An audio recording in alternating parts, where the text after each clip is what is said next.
rationale behind it? No. The whole signing of the particular contract occurred at a time when 3 individuals flew with the 4th individual, who's not part of SAA, during a tender process that was ongoing. As Matthew was saying, then the contract was signed, they then returned, cancelled the tender process. Eventually this will come out because I think it was MP Alfmees was coming earlier on in the insert and speaking about he's requested the forensic report from Treasury, and Treasury has yet not provided those reports. Those reports are going to come out. They'll lay things bare. They're forensic. So they check every little nook and cranny. And it's not just 2 reports, there's 4 of them that the board is currently sitting on and not wanting to act upon. Hence, Dudumian is being called disruptive. Because she's been disruptive in that she's asked that the board act on those reports with urgency. 2 of those reports were actually final drafts were tabled on the 2nd of May this year. So I think we're sitting approximately about 60 days since they were finally submitted to the board. Now, as to why they have not acted on them, well, I don't know. But I suppose the details will come. We, the public, will know. So yes, in a sense, there was a big narrative when Dudumian was the only one to pitch up at Parliament. And the narrative was the entire board is against her disruptive antics. Okay, let's agree with the disruptive antics. What are the disruptive antics? Is that she has said the board ought to act on those reports.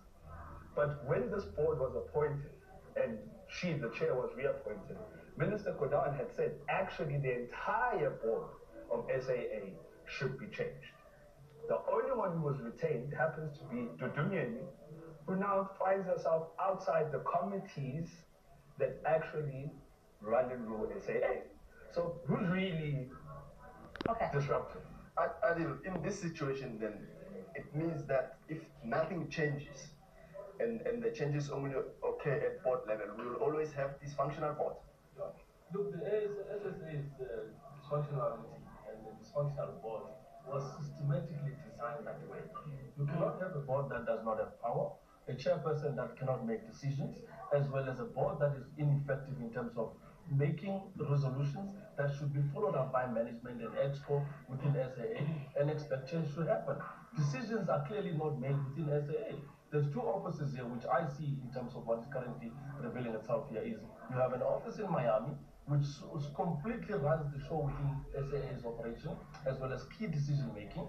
You have an office in South Africa which is in Pretoria, which is in Treasury, that decides on what should happen within the operations of SAA. Then you have another office which is in Campton Park, which is the SAA's headquarters, which is just a superficial operation center. So from a transformed RSA point of view, if you recall last year, we went over to Campton Park and engaged with the previous then board and engaged with the new incoming board, which at that point, there was a lot of hostility with regards to uncovering the current issues happening. We went with a complaint that said there's only 2% black procurement.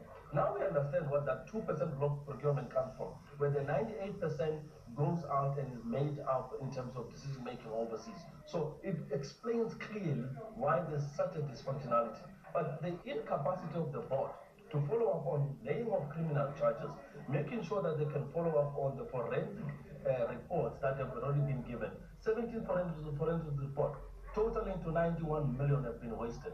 Here you have a 24 billion organization that has been looted.